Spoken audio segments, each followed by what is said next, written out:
important. All right, so Karen did. So Karen, how was it? How was the data collection for that experiment too?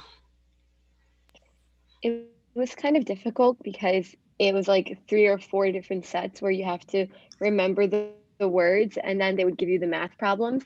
And then when Mm-hmm. it came time to me writing down the words, I'm like, oh man, like I don't remember any of these. But yeah, it was a bit difficult, but it was fun. Yeah. But Karen, the good thing is that there were 3 trials, you're right. Each trial Yes. actually has exactly the same words. So you're seeing the same words 3 times. So that should help. Right. And by the third time yeah, it did get a little easier and I ended up getting more words by the third time, but it was still hard. Well, that's the whole point. I mean, imagine if this particular, that would be a nice question for your um, blogs. What would happen if there were no interference task in between the trials? What will happen to the memory for the words? And the answer, of course, the memory should be much better. Good. So everybody, today is, I'm looking at my watch, is the 6th of October. So you have just under 2 weeks. Is it under 2 weeks? To finish your data collection. Don't, no, it's not 2 weeks. It's 1 week. It's due next week, right? The 14th? Oh, 15th. Okay. It's due next Thursday. All right. So please don't postpone it because I will be, unfortunately, I have to do that because I need to motivate everybody. I have to subtract points and rearrange groups if you don't provide your data.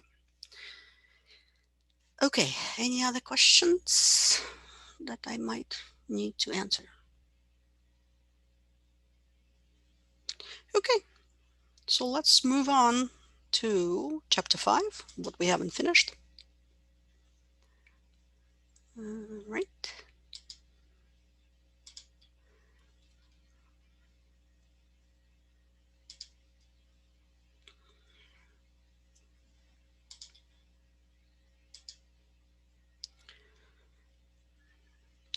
Come on, open up.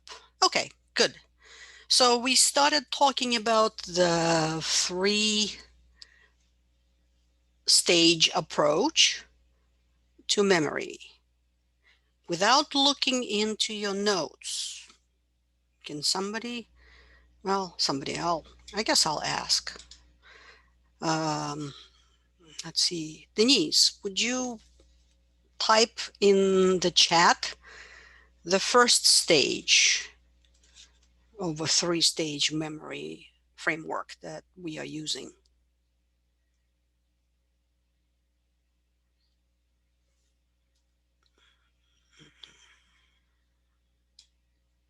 Okay, don't see anything from Denise. Justin, how about you? What was the first stage in the 3-stage memory approach that we discussed last time?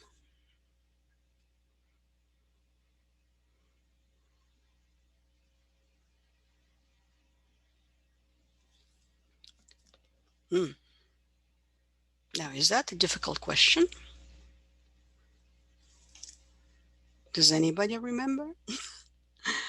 Yes, yes, Jeffrey. Yes, encoding, storage, retrieval. Perfect. Sensory, Raphael, is one of the memory types. It's not the approach. So if you take sensory memory, you will have the same 3 stages: encoding, storage, retrieval. If you take short-term memory, you will have encoding, storage, retrieval. If you take long-term memory, you will have encoding, storage, retrieval. So these two are sort of like dimensional dimensional features of each of the memory stores. So sensory cannot be the right answer because sensory memory is also uh, investigated using the encoding, storage, retrieval approach. So we stopped at the short-term memory. That's the model of memory. And remember, it was called modal because so many people followed this idea. Right? Our favorite, my favorite American psychologist, William James, more than 130 years ago, came up with this idea that memory is not uniform. And if memory is not uniform, then we cannot just call it memory. We have to be able to distinguish, at least in his opinion, two types of memory. So one is primary, that's the information that can be easily retrieved in his language. This is what we would call today short-term memory or even working memory. Both of these are not quite synonyms, but at this point, for a few more minutes, we'll talk about them as if they are. And his second classification, second type of memory, is what he calls the genuine past. That is what we would call today long-term memory. Okay, so this original idea that memory is not uniform dates back to 130 years ago. Now, like I said, we don't really, well, you'll see some people, some memory researchers still use this distinction. But as long as you understand that primary memory is more like STM and secondary memory is more like LTM, you will understand the current terminology as well. So just to remind you, that's how the model looks like. We have done, well, we did some work on the sensory register, talked about Sperling and his whole and partial report from this particular article, which is very long. Um, and now we are moving to the short-term memory. So here we agreed that attention is the filter that filters the information coming from the sensory memory into the short-term memory. So encoding will be regulated by attentional filter. Once the memory is in short-term store, really not much that you can do to move it further into long-term memory unless you do some rehearsal of the information in the memory. And that's was what I refer to as a zero law of memory that was discovered by uh, Hermann Ebbinghaus, the German psychologist that, again, I talked about a lot. So next week, when we move to long-term memory, we'll talk about encoding and retrieval from the long-term memory, which is kind of the most fun. But today we will talk about STM and its continuation, so to speak, extension, working memory model by Alan Baddeley. Again, we have to think of each of the three memory types from the point of view of these characteristics, its capacity, its duration, and its function. Now, its capacity, we already discussed that when we talked about George Miller's work, especially his famous research paper from 1956 called The Magical Number 7 plus minus 2, where Miller suggested that the capacity of the short-term memory is about 7 items. Now, what is an item? That's a very interesting question, and a big chunk of his paper is dedicated to the notion of chunking or chunks. So when he says 7, he means chunks, and these chunks could be very different depending on what the materials we use in our study. We'll come back to chunking in a second. The duration. Well, here the duration is really, really short. We talk about short-term memory's duration being about 30 seconds. So really, technically, everything that we mean when we talk about memory is actually long-term memory because, well, how many events can we think about or talk about under 30 seconds? And the function, of course, is very obvious from this schematic information processing representation. You have to be able to maintain some information in the short-term memory before it gets encoded in the long-term memory. Because if you try to do it from directly from the sensory input, and remember there are many sensory stores or registers, could be as many as 9 if we take Sharrington's view. But even if we take Aristotelian, we still have 5. Now, all this information has to be held somewhere because the duration of a sensory memory, as we know, is about 300 milliseconds for visual information, icon, and about 2 seconds for auditory information, echoes. So you need something in between, otherwise nothing will ever get to long-term memory. All right? So these are the 3 questions that we have to ask ourselves whenever we look at any type of memory store. So when we move on to a long-term memory next week, we will ask ourselves the same questions. What is the capacity? What is the duration? And why do we need it? What's its function? The easy question for the long-term memory, of course, is the last one. Okay, so here I'm just showing you that what we call STM now was what James called primary memory, and it's basically to be a buffer on the way to long-term memory. So the implication is if you don't get anything to STM, then you won't be able to get anything in LTM. And that's an interesting point when we look at neuropsychological evidence from patients. Let me see. Question. 2 seconds to memorize all information or some. Well, when we talk about sensory memory, Nora, we're not talking about real memorization. We're talking about passing the information from the sensory store into the short-term memory. And the reason why our auditory sensory memory is longer in terms of duration than our visual sensory memory, it's because of language. I mean, if you could only pay attention to about a third of a second, then the language would not be possible because you won't be able to, we don't get the message across in 300 milliseconds. We need more stuff than that. But even 2 seconds is a little short. That's why sometimes we don't remember the end of the message from its beginning. But that was the sensory memory. That was from the beginning of the chapter. There's also something that I haven't talked about, but you looked at from the point of view of attention that has to do with controlled versus automatic processing. And that is very related to the Stroop effect that you learned about in your lab report 1. So that part is also important for memory as well as for attention.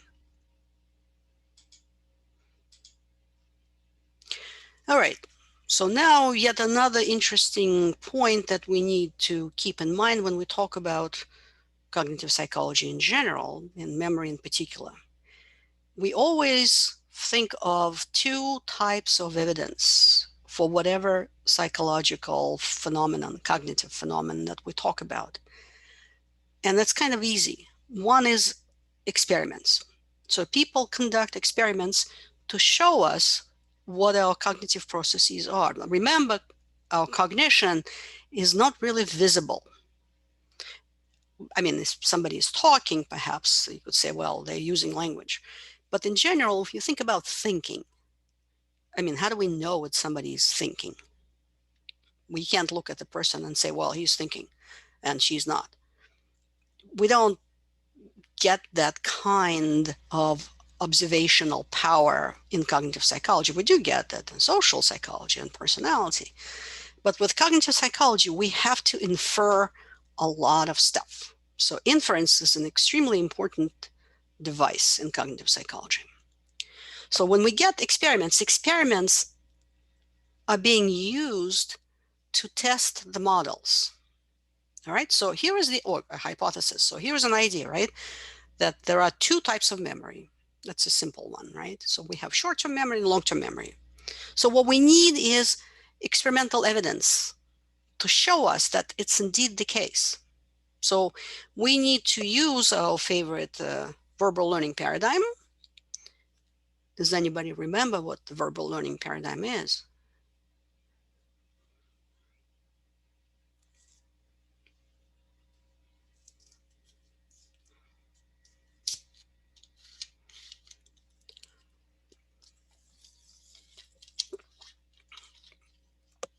Well, what are the materials that we use when we create an experiment with the verbal learning paradigm? When I say materials, this is what the people are exposed to. These are called materials. Why is it called verbal?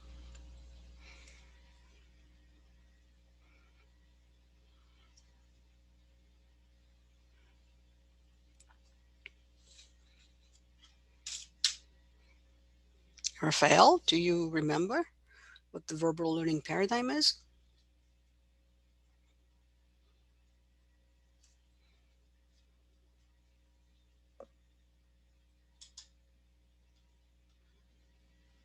Okay. Uh, Amr, what is the verbal learning paradigm?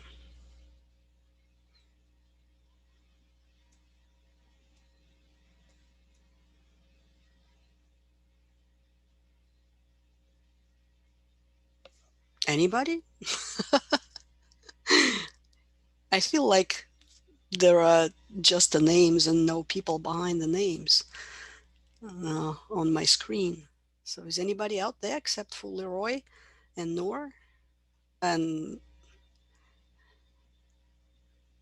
okay, Raphael, good. Is it that when you are given a set of words? Exactly. That's why it's called verbal learning paradigm. So if it's not verbal, what else could it be if it's not words?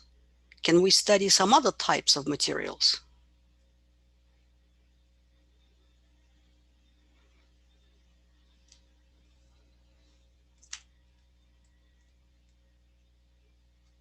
Visual, yes, Noor. So images, right? We could have image learning paradigm.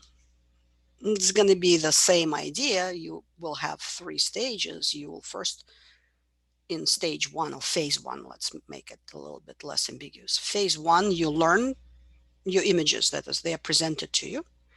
At phase two, you have the interval or retention interval, either immediately or a few minutes later or a few days later. They will ask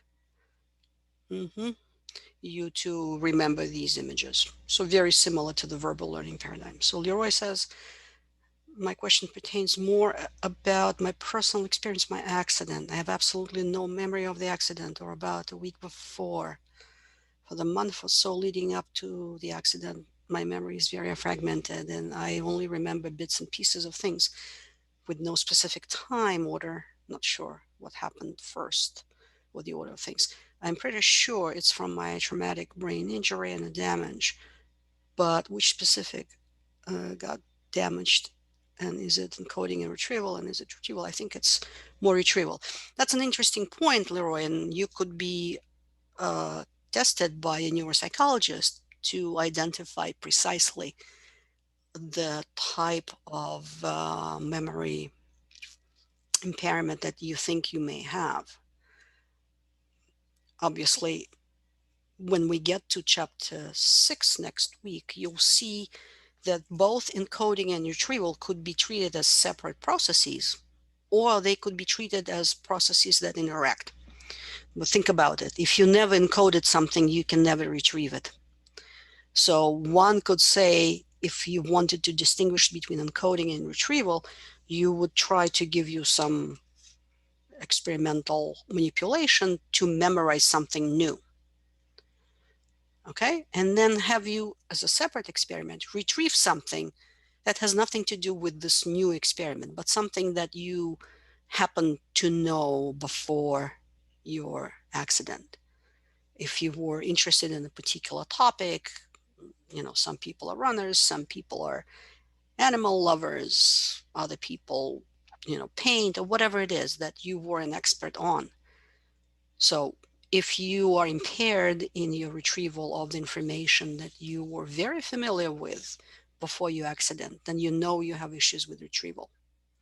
The encoding would be that new experiment. Would it be words, images, even skills, and then see if you can perform whatever that you were trying to encode sometime later. So there are ways, but like I said, encoding and retrieval are tightly interconnected.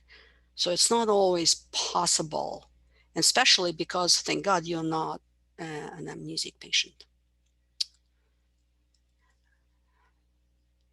My memory outside the accident, either before or after, is fine, just surrounding the accident. Okay, so we do have one potential explanation, which is called consolidation theory of memory. And we might get to that on October 22nd. But if you know anything about American football, perhaps you have been following what goes on with many retired football players who develop a particular condition that has to do with the fact that they were exposed to regular concussions during the games. And that is one of the older ways of establishing concussion would be to ask the affected player what just happened. And usually they don't remember. That period could be very short, just a few minutes, or could be much longer, just the whole previous time in the game. It depends. All right. So let's get back to the idea that we have experimental evidence, and that's what we will do next. And we also have what uh, Leroy and I have been discussing now, which means we have neuropsychological evidence that comes from patients. Well, in this case, because we are studying memory, we're talking about amnesia patients. We're talking about what's known as a retrograde amnesia and anterograde amnesia. But I won't probably get to that today. Like I said, it's our next installment, probably even week 8, I think, when we will talk about amnesia as a fascinating phenomenon that allows us to have a glimpse into memory processes. For now, we all are functioning fine. Leroy, despite the ordeal, is actually an excellent student, so I don't think that Leroy will give us any neuropsychological evidence. But let's do some experimental work to see if we can test the hypothesis that short-term memory and long-term memory are two different stores. So they have to behave differently in our experiment. When I say let's repeat our list from last week, we talked about a list that has 18 items. Now, when I asked you guys to then retype the words in the chat, on average, you got 6 to 7 out of these 18 items. So it's going to be the same words as from last week. You're not supposed to write anything right now. You're just supposed to memorize the words. In this case, instead of giving them to you auditorily, I will present them to you in a visual format, and it's going to be fast. It's going to be 1 second per word. So the entire presentation of the list will take 18 seconds. All right, so I need you to be prepared. And before I start that, I want to see who is with me. So type in the chat, I'm here.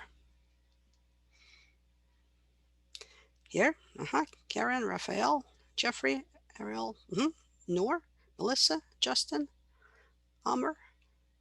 Okay, perfect. So, are you ready, guys? Denise? Okay, good. Let's start. It's going to be, remember, automatic 1 second per word. You're not writing anything down. You're just trying to use whatever tools you usually use when you try to memorize something. Okay, we ready?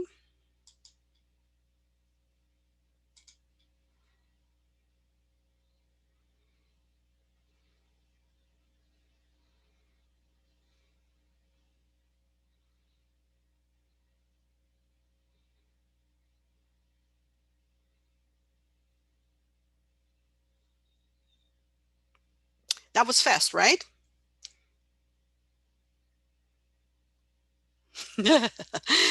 Okay, so let's now go to our participant menu. And at the bottom, as you remember, you have the two buttons. Well, there's a bunch of them on the toolbar. There's the green yes button and the red no button. So what I would like you to do is I will present the whole list to you uh, again, but not in 1 second per word presentation. And you now, as I'm talking, start writing down what you remember of these words. So I'm going to give you a few minutes, let's say 3 minutes, and then we will try to see what you recalled, and we will use these buttons. Yes, it was very fast. Yes, that's the whole idea. So go on in your notebook, write down the words you remember.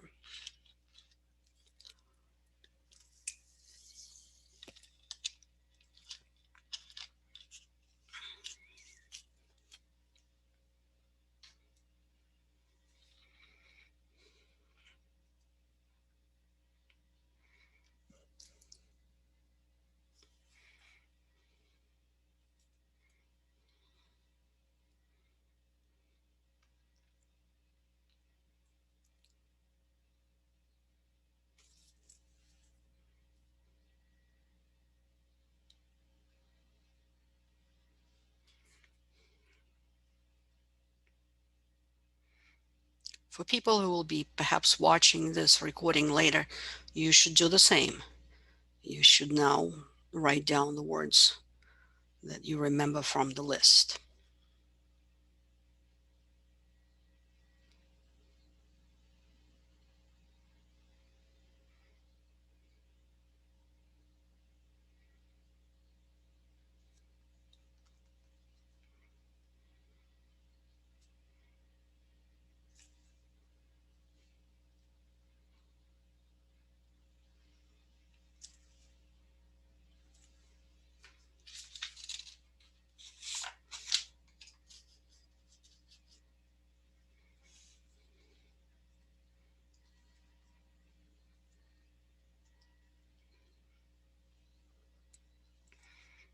Okay, 1 more minute.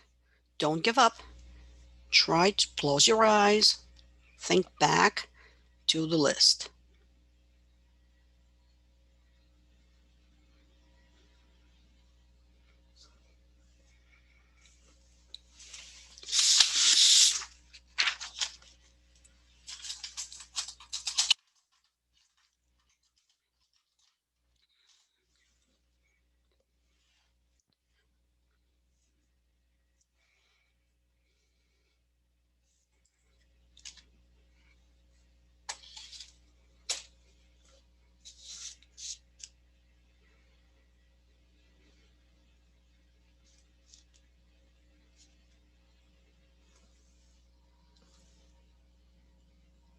Okay, guys, so in my next step, I'm going to present you the list.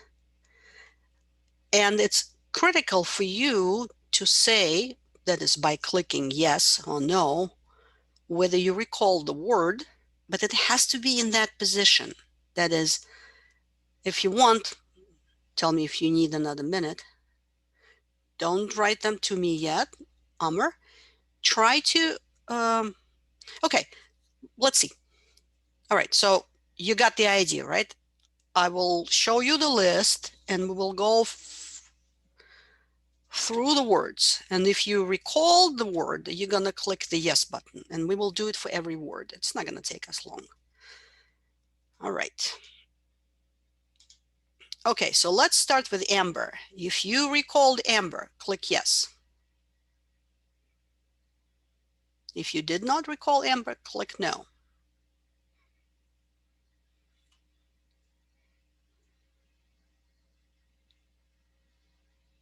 Okay, so we have 9 people who recalled and 1 who didn't. I'm going to clear that. And I will ask you the same question about the word red.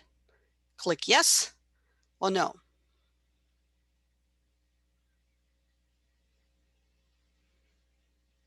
Good. The same results. 9 out of 10 remembered. I'm going to clear that. Now the next one is cold. Click yes or no.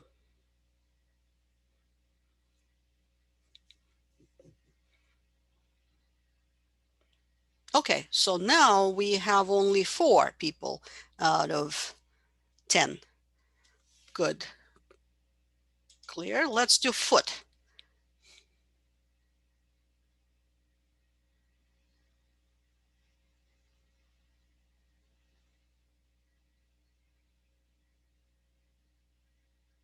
Okay, so now we have 11 people. Okay, good.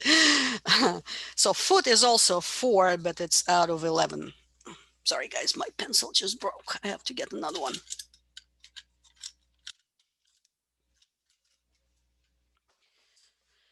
So good. Clear that. Next one is girl.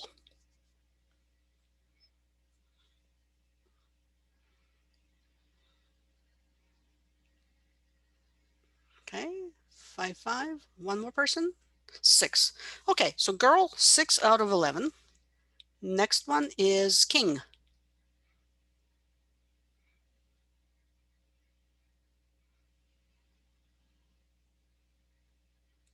Good.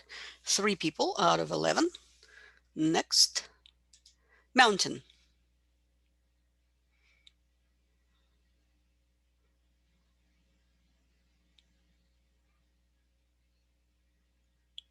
Okay, 8 out of 11. Interesting. Next one is needle.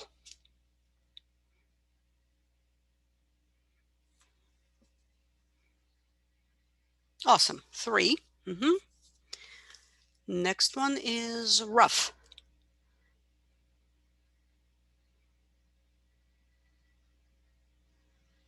Okay, 2. It's getting down. Next one is slow.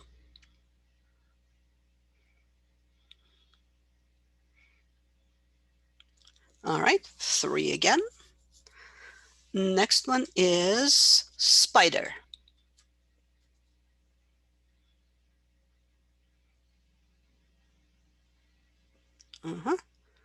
One more person. Okay, 3. Oh, interesting. Next one is thief.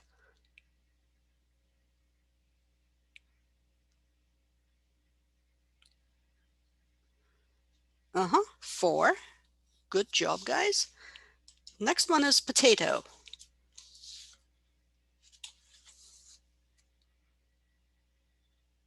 4. Next one is happy.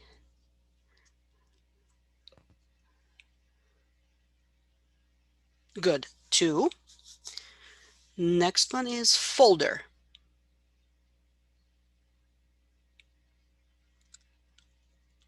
4.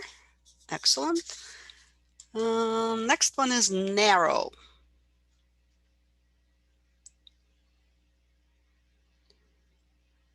Okay, good. 3.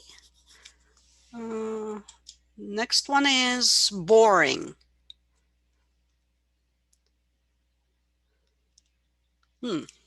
3. And the last one is bulb. Goody. Okay, 7. Perfect. Okay, so if we were to create a figure, I'm just gonna do it quickly by hand. Let's see, 1, 2, 3, 4, 5, 6, 7, 8, 9, 10, 11, 12, 13. Bear with me, give me a second. I don't want to go to Excel, it will be longer. 18.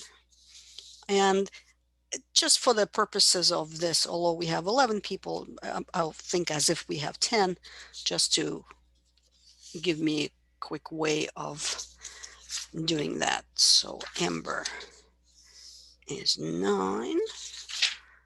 Red is also 9. cold is 4.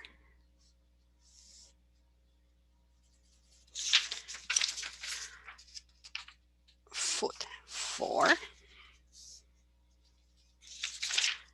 Girl, 6.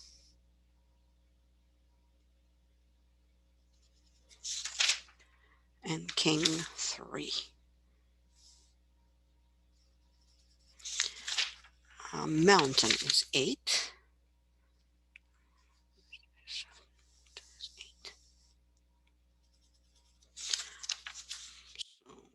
we have something like this.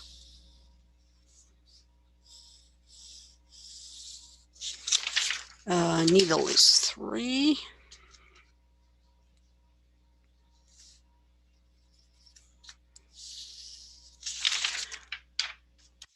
Rough is 2.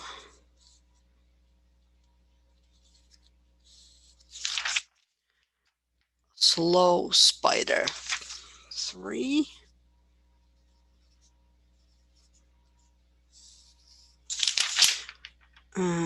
Thief is 4.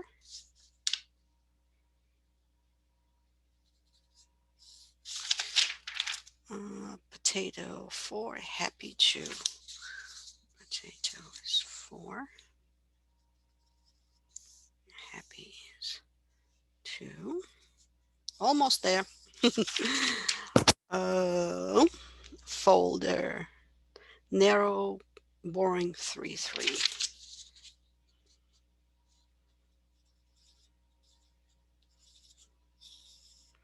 And bulb is 7.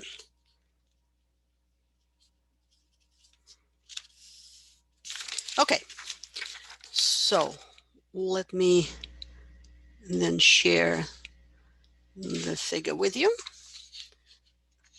Can you guys see it? I know it's a little, what do you see on this figure? Ignore, so there is one particular point that is word number 7. Ignore that as if it were not there. What do you see on this figure?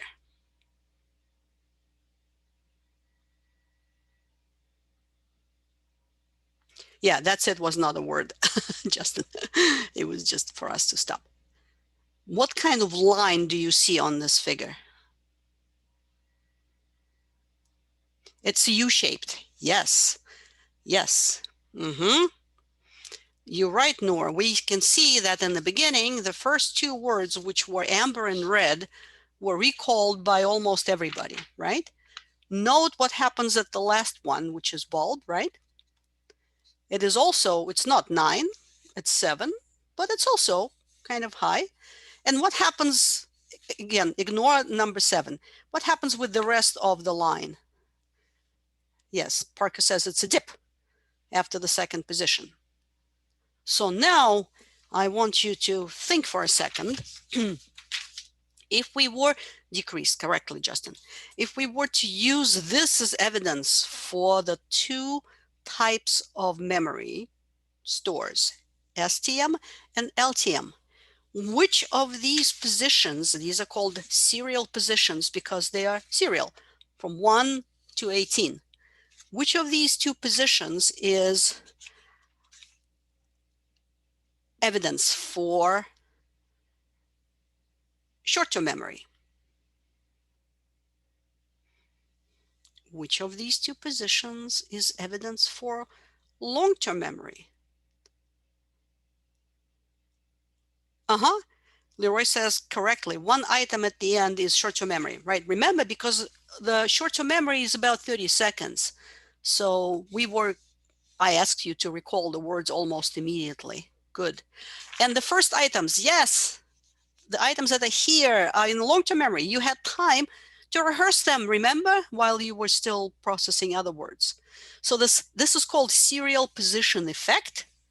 And the word effect, and I want you to either take a picture, memorize it, or write it in big letters in your notebook. This is something that you should carry with you for the rest of your psychological career. The word effect in psychology, and especially in cognitive psychology, means a difference. Right. A difference. In this case, there is a difference, right, between our memory in the beginning of the list, in the middle of the list, and at the end of the list. That's right, Justin. So we remember the words in the beginning because we already pushed them in long-term memory. And we remember the words at the end because we just finished memorizing them. And we have names for these. And the effect is because of the difference. So this is 9 and this is 7. And this is on average probably around 3. So what's the difference? 9 minus 3 is 6. 7 minus 3 is 4. So we have two differences. So we have a primacy effect in the beginning, and we have a recency effect in the end. Now, my question is, what if we don't ignore number 8, which was the word mountain? How come that everybody remembered mountain?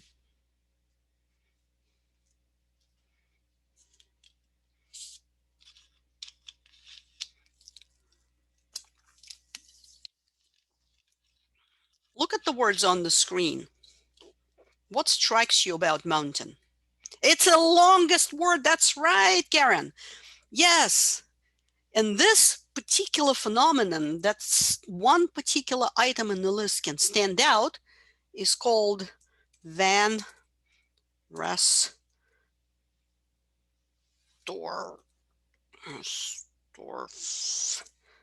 effect. So, and it's interesting that the serial position effect is not just for the learning, verbal learning paradigm. We can actually see it in many other circumstances. So we're not going to do that because we don't really have time, but think about for a second. How many presidents have we had so far in the United States, from the first one until the current one? 45. Okay, 45. Good. Can you guys name the first president?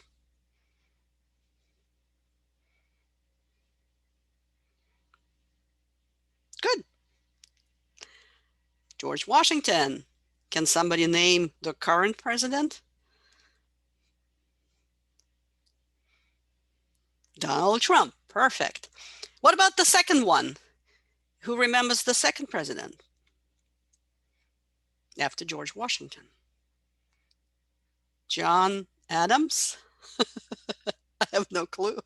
Well, Karen, the problem is that you did not grow up in this country, so it might be a culturally inappropriate question for you.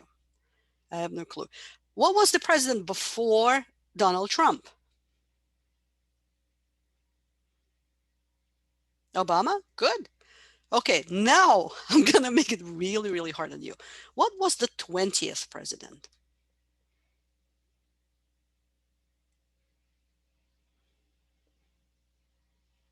Uh-huh. How about, I don't know, 25th?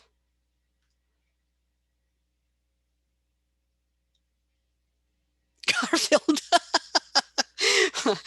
Okay. Now I'm going to ask you, no, Parker. Now I'm going to ask you an easy question. What was the 14th president?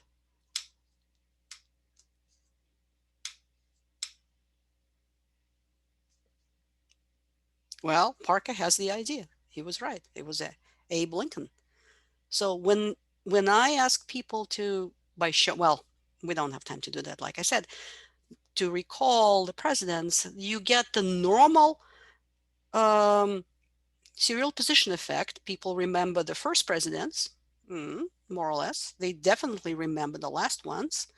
And in the middle, there are a few Van Restorff's effects. One of them is Lincoln. Who can tell me what the other?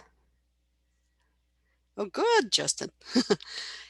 Who can tell me another Van Restorff's effect from the 20th century? Actually, there is two, but they, not as pronounced as Lincoln. What are the two presidents that we remember so well? FDR, you're correct, Nora, and the one before, and JFK, correct, not before, after, perfect. Okay, so if you were to ask people or students to do the presidents, you're going to get the standard serial position effect with a bunch of these spikes where people happen to remember Lincoln, Roosevelt, and Kennedy. And if you are from a different culture, think if your culture has any kind of list of things, usually, kings or generals, whatever. Uh, you know, that I told you in the beginning that I actually was educated, grew up in Moscow, so I studied a lot of Russian history, and the Russian history is famous for the past 300 years of the Russian history is before the 1917 revolution. They were all kings. So you can do the same one with Russian participants by asking them to list all the kings from the they are called czars in Russia, from the first czar until Nicholas II, who was the last czar executed in 1918. So you can do that with many other things. It's not just short-term memory. So that is a very nice experimental evidence that we have two memory stores. For the primacy effect, it's long-term memory. For the recency effect, it's short-term memory. Some characteristics, and then we'll take a break. Usually items are presented once. You get these two effects. I'm just repeating myself. And this is the presentation. Normally, this is, of course, generalized. It depends on the list of words or items, or you can do it with images, you can do it with many things. And what you can see is that whatever you do with your presentation and whether you add an interference task will affect your serial position curve. So if you have a slow presentation, which is blue, all right, people will get a few more words in the in the primacy effect. Mm-hmm. Okay, Justin. And a few more words in the asymptote. And if you do a fast presentation, then you can see that both recency, sorry, I keep saying that, both primacy and this is called the asymptote, the flat portion of the serial position curve will be affected. People will recall fewer words, both in primacy and in the asymptote positions. Okay, I'm going to skip all of this because we just talked about it. So let's finish with the short-term memory and take a little break. Again, recall that the capacity is what Miller identified as 7 plus minus 2.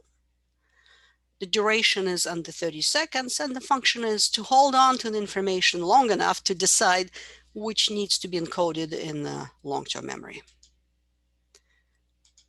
Okay, it's 11:12. Let's take a break until 11:20. And I'm here if anybody wants to ask me a question or something.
Okay, so judging by, a couple of questions, we still are trying to understand uh, where all these three memory stores are in relationship to each other.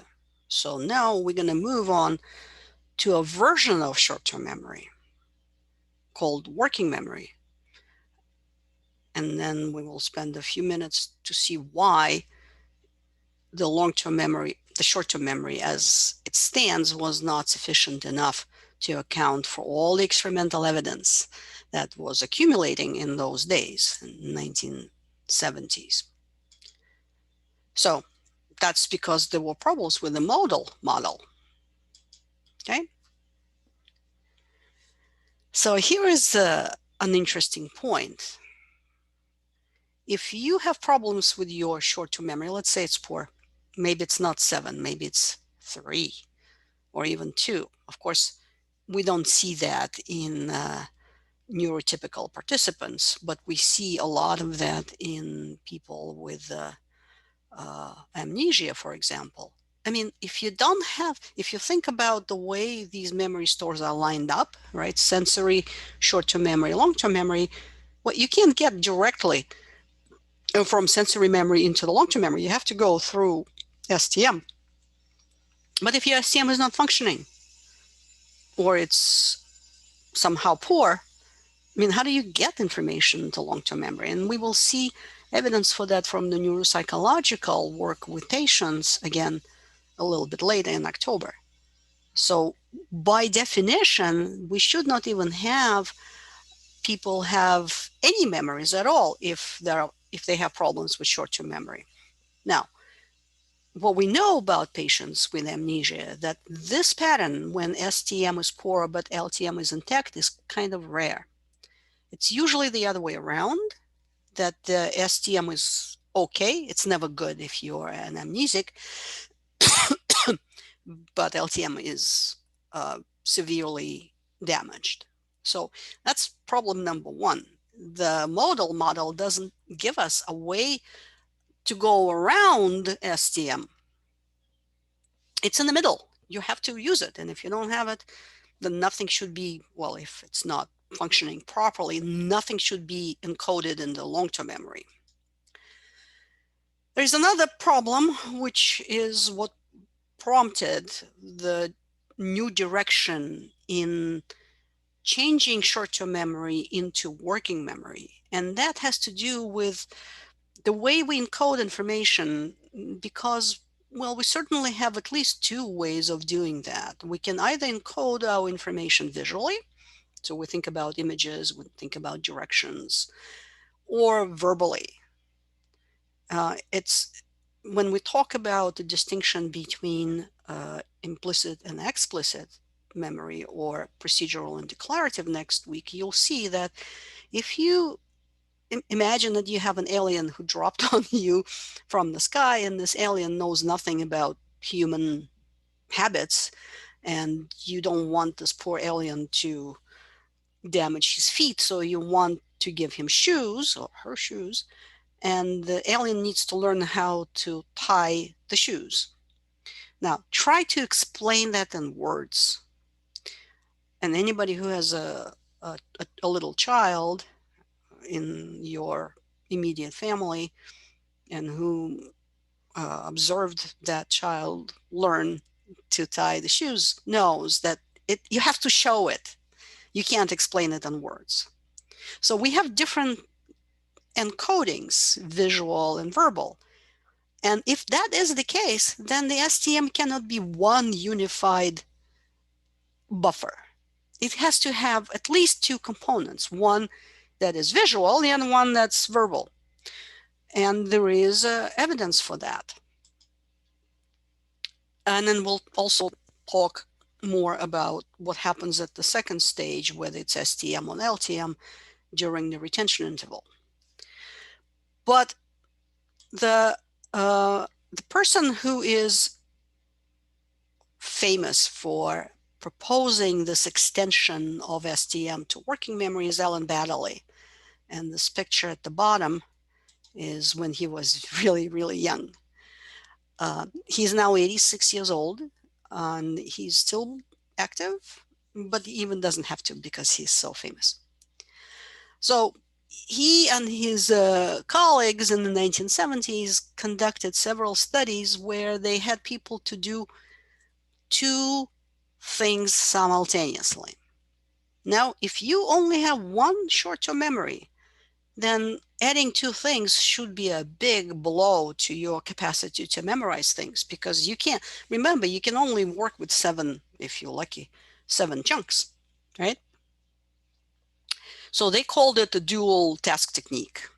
They will say to people, now you have to memorize the words, and but simultaneously may have to read the words, let's say, and you have to simultaneously memorize some digits. So you're doing two cognitive things together, which is really difficult. Try it one day if you are interested. So they showed, interestingly enough, that if these two tasks are tapping different encodings, that is, one is visual, but the other one is auditory, both tasks are not perfect, as if they were performed individually, but together they are still not so bad, surprisingly. Now, and you could try it. We can take another 30-second break. So imagine our favorite happy birthday song, right? Use your fist or your finger if you can and try to tap the the song on your desk. So something like da da da da da dum, da da da da da dum. Not difficult. Okay, now so that was your right fist. Now use your left fist and do jingle bells. Da da da da da da da da da da dum. Again, no problem. Of course, you know what's going to happen next. Now try to do both simultaneously.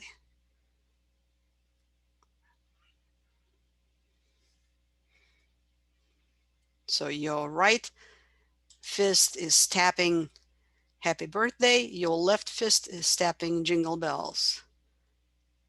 Not that it's just hard, it's almost impossible. Some people who are musicians, especially pianists who play obviously with both hands, can do better than others, but it's such a difficult task because it uses the same resources, right? The same encoding. So now if you change the encoding and make one of them visual and the other one auditory, it's not too bad. Again, it's not perfect, but it's not too bad. And that's what prompted Baddeley and his colleagues to uh, say that STM cannot be just one unified kind of buffer. It has to have different natures depending on the information that's coming in, either visual or auditory. Now, if you're interested, I suggest you check out Alan Baddeley's website. It's amazing what he has achieved in his long and very distinguished career. Okay, now let's have a look at his quick introduction. Let me just make sure that I have computer sound on. Okay, good.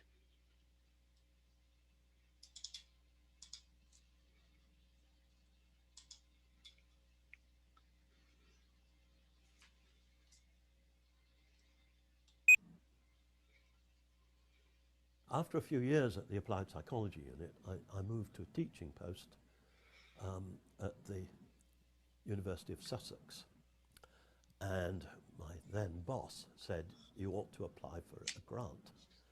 Why don't you apply for a grant? So I applied for a grant to look at the relationship between long-term and short-term memory. And I asked for a postdoc and a research assistant, and they cut the research assistant but allowed me a postdoc. And the person I appointed was Graham Hitch. Now, at that time, short-term memory research had become rather unpopular. It had become very messy. There were many, many similar models and not much ability to separate them. And there was also some rather, well, there were two problems with the models. Um, they all more or less approximated to the most influential of these, which was a model by Atkinson and Schifrin, which became known as a modal model because it was kind of in the middle and like all the others approximated to. And this assumed that information fed through a series of sensory buffers, visual iconic memory, auditory echoic memory, into a unitary store that acted as a working memory. Now, the term working memory had been invented in 1960, but not really used. I think it was first used by Atkinson and Schifrin, who used it as a label, but didn't actually expand. The idea of a working memory is that it's a temporary memory system that you use in order to help you do other complicated cognitive tasks. So like reasoning, like learning, like comprehending. And the Atkinson and Schifrin model assumed that it acted as a working memory. There were two problems with it. One was its assumption about learning. It assumed that the more time you held something in this temporary memory, the better you learned it. And it didn't matter what you do, just hold it. In fact, it turns out that simply holding it by saying it to yourself, for example, is a very inefficient way of learning. And as Craik and Lockhart demonstrated in their levels of processing paper, the more deeply you think about something, the more deeply you process it, the better you learn it. So if you show somebody a word and just ask them, is it in capital letters or not, they'll remember very little about that word. If you ask them, does it rhyme with the word dog, they'll do a bit better. But if you ask them something about its meaning, is it a pleasant word? Does it fit into the sentence, the man kicked the, then they'll remember it very much better. So that actually disenchanted a lot of people with the original model. As far as I was concerned, one of the crucial problems came from neuropsychology.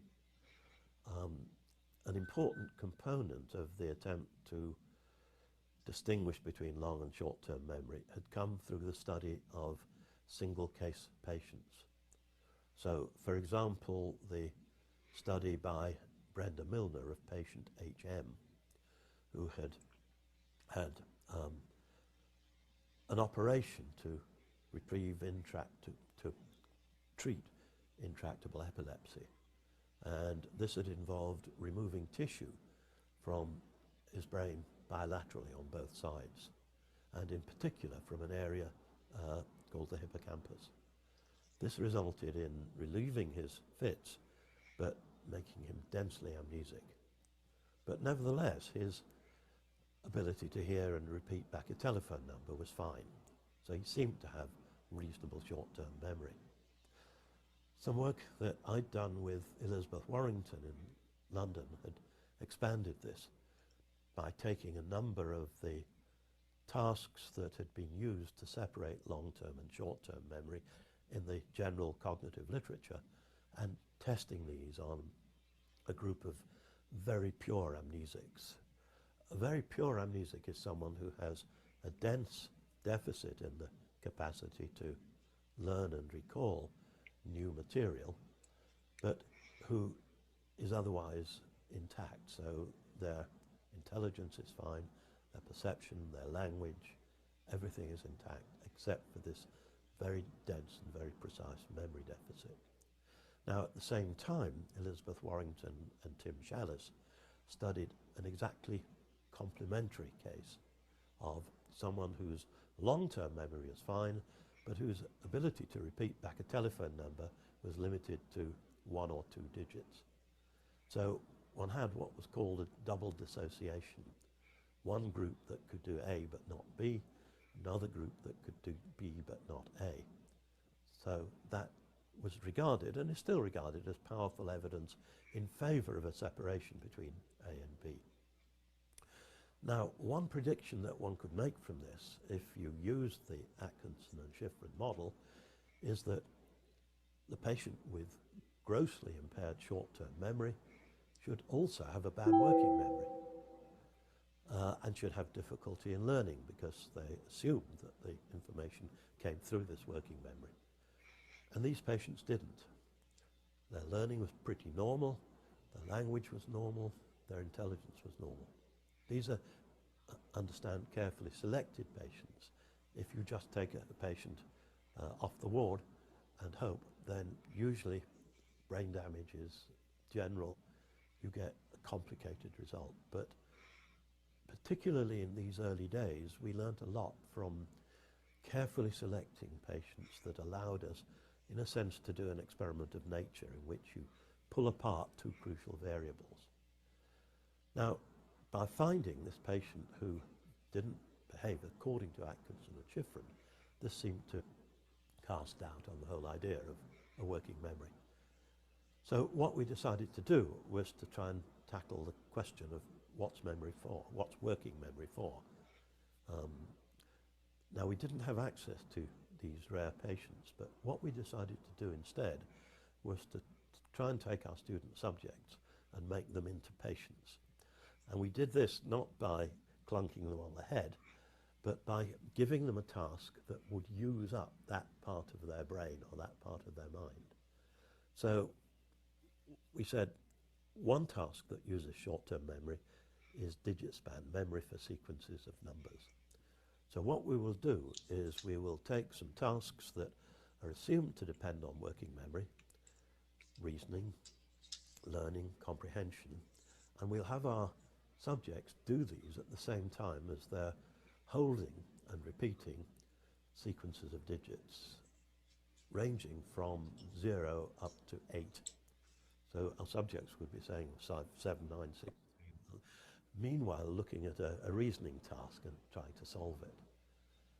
What we found was that we'd rather expected our task to wipe out performance. It didn't. It had a very clear effect. The effect was greater, the greater the number of digits held, but errors were the same. People were just slower. And this held across all of our 3 tasks we looked at.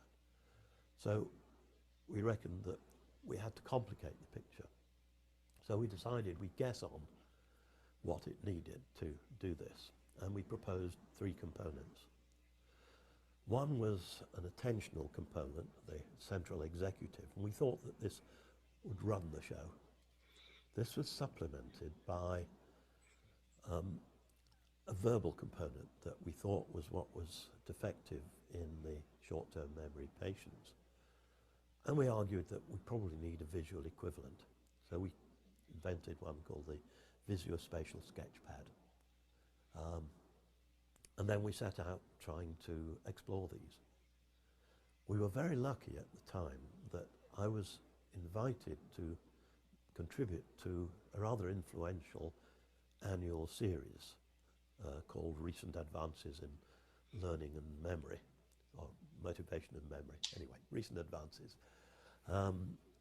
We were rather hesitant because we felt we don't really understand this yet, but it seemed too good an opportunity to miss. And so we wrote a paper, which came out in 1974, called Working Memory. And it's a damn good thing we did, because we still don't understand it, but it's been very influential over the years.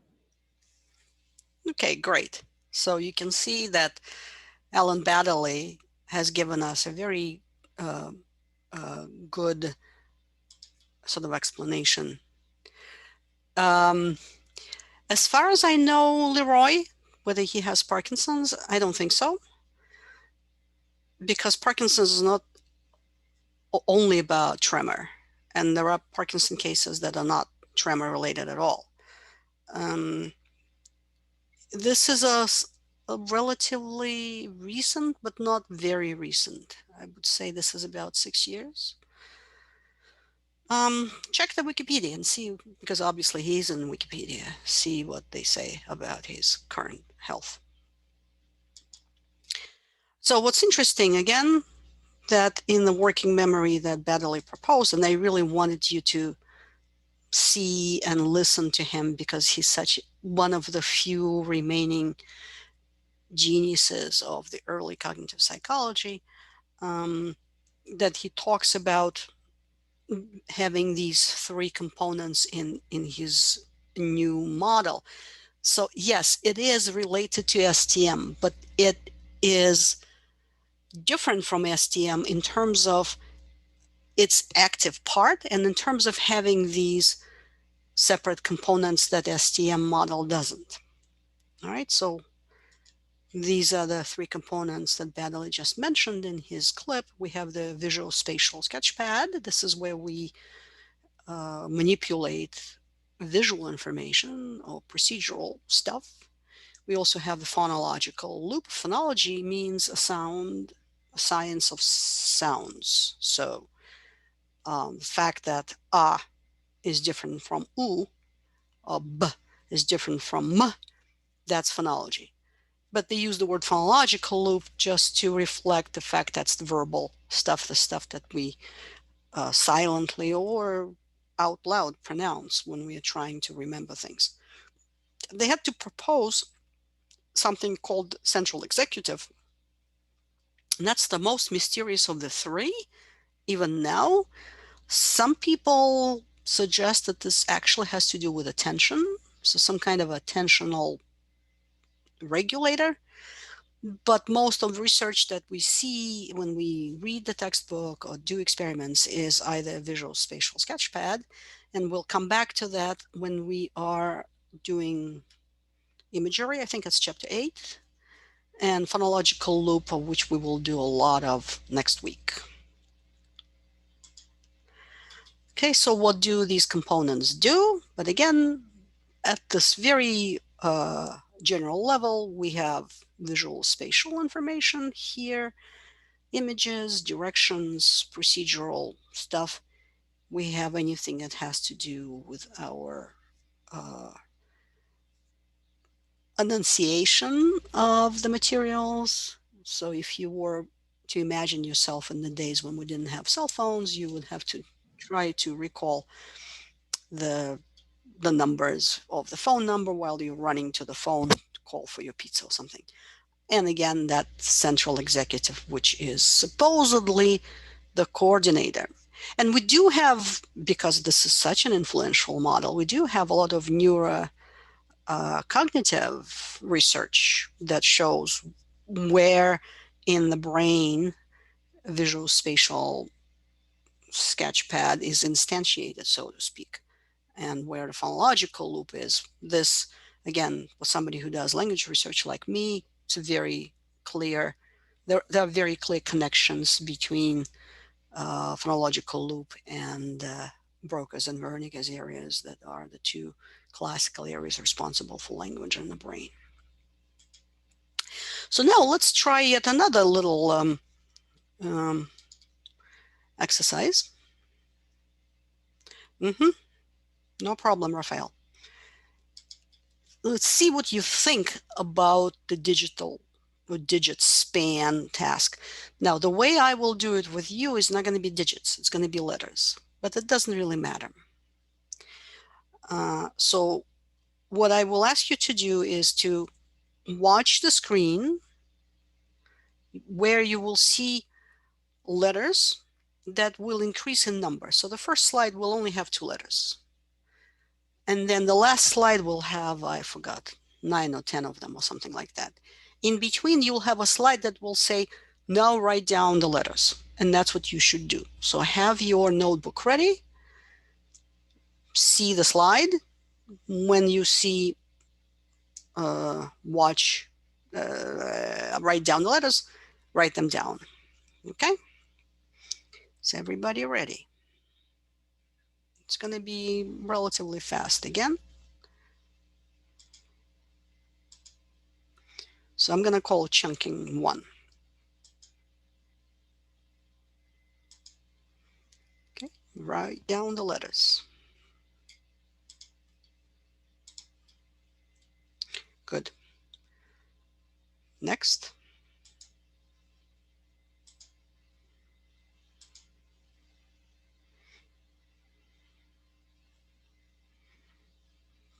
Okay, next.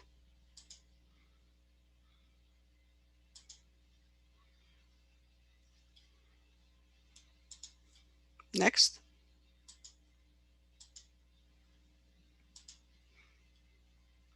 Write down the letters.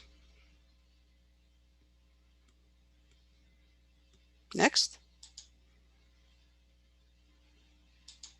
Write down the letters.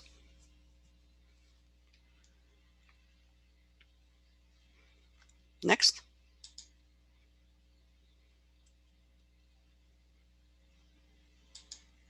Write down the letters.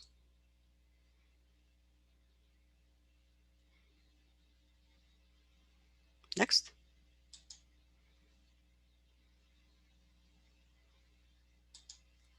Write down the letters.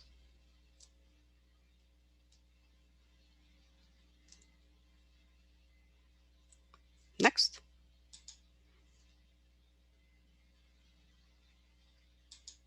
Write down the letters.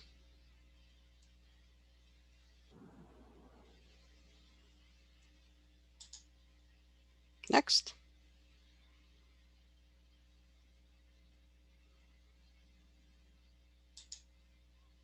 Okay. So now what we will do, we're going to go back to the beginning of, so there were 9 slides. And what you need to do is you need to see whether you recall the letters correctly. And what's more important, they have to be recalled in the correct order. All right. So if it is RBOS but you recalled ROBS, that's an error. So you need to go through each line and identify the line in which you have an error. Okay, so it's clear what you need to do. And then you will count the number of letters in that line. So in my example was 4. So if that's where you made an error, your digit span is 4. Okay, so let's go back.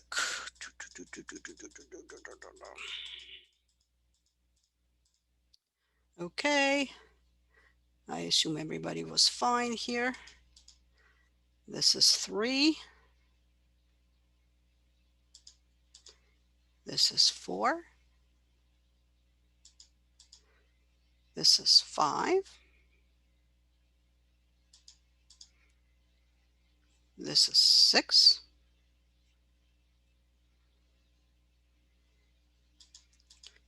7.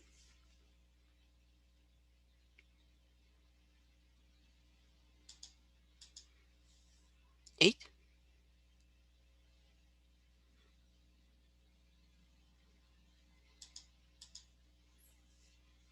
9.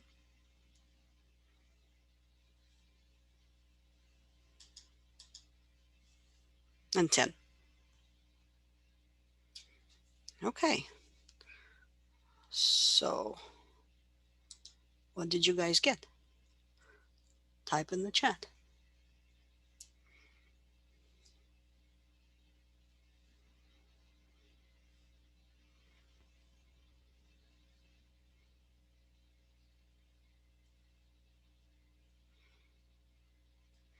Okay, 8. That's good.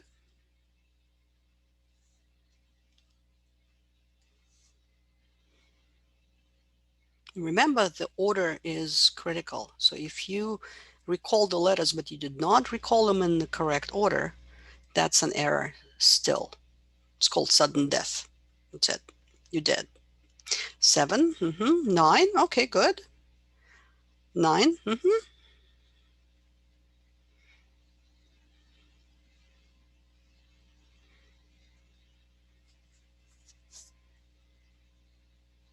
7. Melissa, what about you? 10. Very good. Okay. What if I tell you that for average participants, when we do it in the classical way, and the classical way is digits, for the average working memory span, the digit span is 4.5. Now, you guys did significantly better than 4.5. Can somebody Guess why you did better?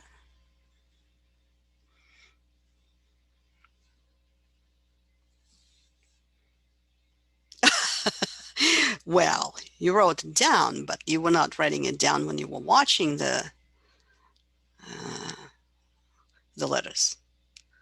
So why is it when people are exposed to numbers, they do worse than when they are exposed to letters?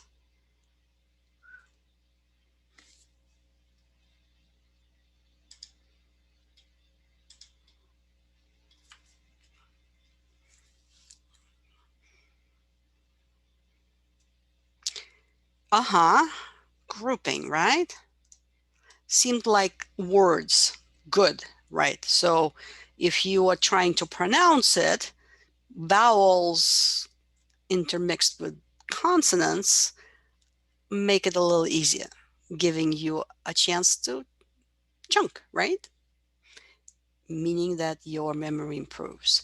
Okay, great. Let's do the continuation, which is the chunking 2. Chunking 2 is a little different, but similar as well. So in chunking 2, instead of seeing single letters, you'll be seeing pairs of letters. So you'll see 2 pairs and you'll see 3 pairs and so on. Again, look at the screen, memorize the pairs, and then write them down on the next slide. Okay? Again, I think it's also only 9.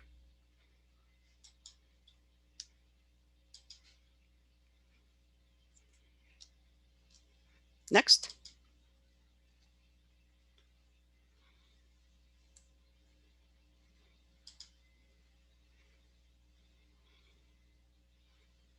Next.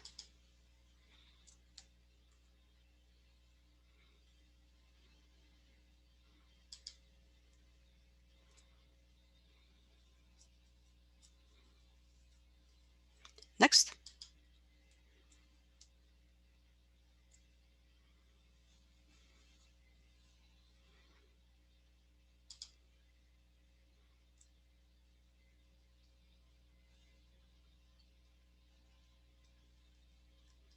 Next.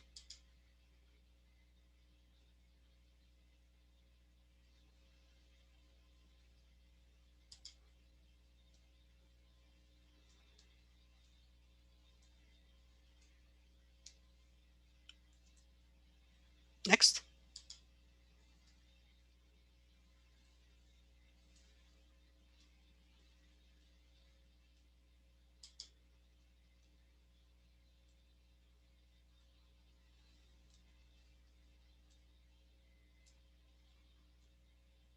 Next.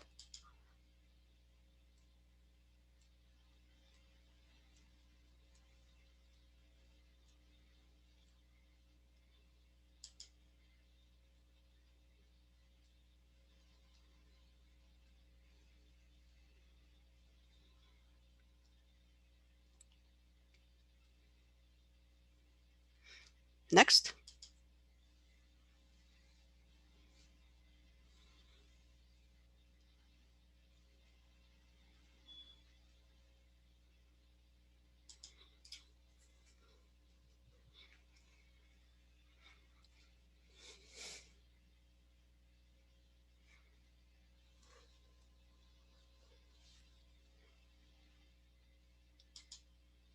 The last one.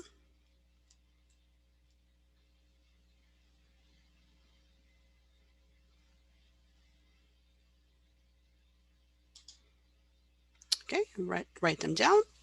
We're going to do the same. Now I'll go back to the beginning of the list of these pairs, and you will check until you find the first line row where you made a mistake. Again, remember, the order is critical. You have to recall them in the order they were presented. Let's see if your pairs digit span or letter span is better or worse than your single letter span. Okay, so let's go to the beginning. Okay, that's 2. That's 3, 4,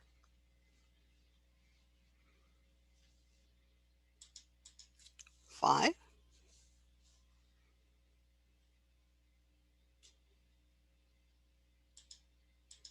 6,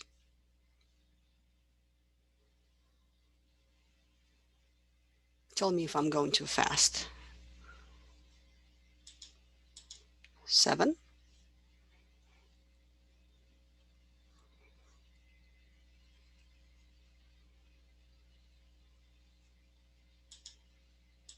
8,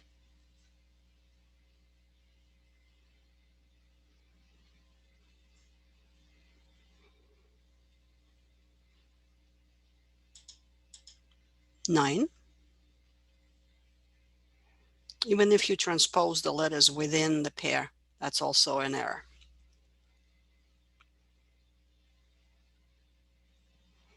And 10.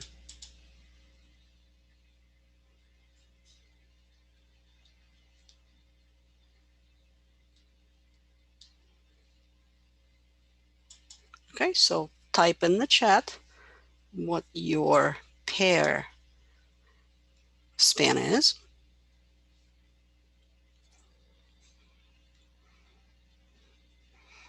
7.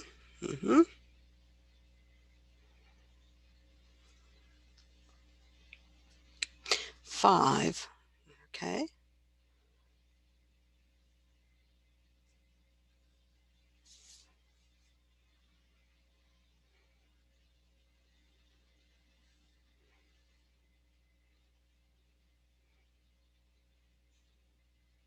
Amr, Denise, 6. Jeffrey, 6. Amr, Karen. Okay, good. So now think about the last question. Was your pair span different from your letter span? Was it large or was it small? And why would that be the case? If it is the same, then you don't have a question.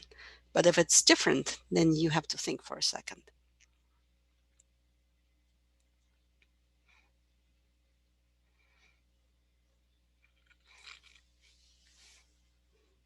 So one could imagine two outcomes, right? If vowels, like Karen said, help, then having pairs might be actually better, because then you could think of short nonsense words versus plain letters. But then plain letters could be chunked into a word. So it can go either way. But now imagine that you are doing this simultaneously with, let's say, reading a text for comprehension. And that's going to be, and you will be tested on what you remember from the text. And you will also be tested on what you remember from the letters. And that's what the dual task paradigm of Baddeley is. And like you said, the performance goes down, but it doesn't wipe out each other completely. So for this to work, the two types of information have to come from some different stores, right? From the visual spatial sketchpad, visual stuff, from the phonological loop, which is the verbal buffer. And if you're performing the tasks that tap different components of the working memory, then you're fine in the sense that, yes, you will be less accurate than if you were doing each of them separately. So imagine if I were also to give you something else on top of holding on to these letters simultaneously, your letter and pair span will go down, but not necessarily completely wiped out. Now, to finish today's conversation is working memory is extremely important. So now you think about the differences between STM and working memories. STM is unified store and it's kind of passive. The working memory model requires you to separate different types of information, and it is critically active. That is, you are actively involved with the material. You're doing something to it. It can be a rehearsal. It could be a sort of connection to what you already know. All of that helps. So why is it that working memory is so critical? Because all of our academic performance, our intellectual performance, lots of tests that we have to do in life, they all critically depend on our working memory.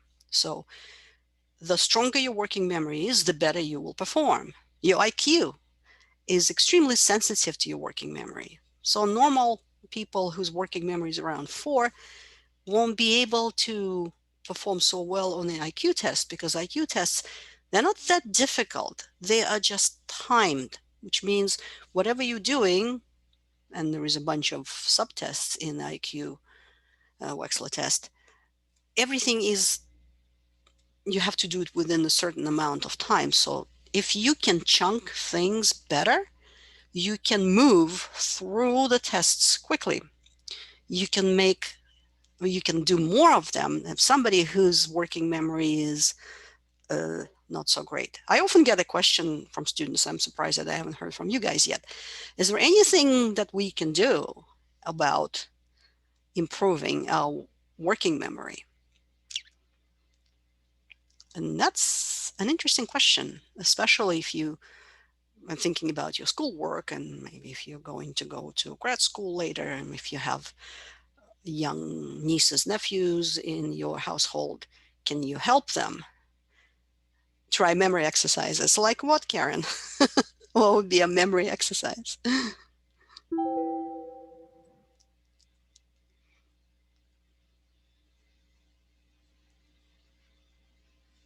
Now, I assume a bunch of you play video games. Has anybody ever tried what they call educational crosswords? Educational games, for example, uh, is it Brain Academy? One of the older versions that I can think of, where they kind of claim, the people who created the app, they kind of claim that they can boost your working memory by getting you to go through, like Karen says, memory exercises. Imagine that we were to do this kind of stuff every class that we get together, and I will train you, and hopefully your digit span. Uh-huh. Jeffrey says he has seen many ads like this on his phone. So what do you think? Do you think they work? Is it worth for you, for example, to put this app on the phone of your parents or even your grandparents and see if you can improve their memory? And the answer to this is, I'm not sure. The answer to this is unfortunately no. The biggest problem with all these apps and all these memory trainings is that they are very specific to the material that you are studying. So if somebody creates an app where they train you on digit span, that is, you can increase your digit span like we are doing now. You guys got, let's say, 7 on average for the pairs. If you are engaged in this training program, you may get it up to 14 or 15. Yay, you'll think great. The problem is it doesn't transfer to anything. It does not transfer to perspective memory, for example. If your grandfather does not remember to take his pills, getting to remember more digits is not going to help him to remember to take his pills. So there is what is known as a no transfer effect. So yes, working memory is extremely important. Getting it to be shaped in a way that it will come across all the facets of our life is extremely difficult. And on this sad note, um, the class is over. I'll see you guys on Thursday, which is a required class.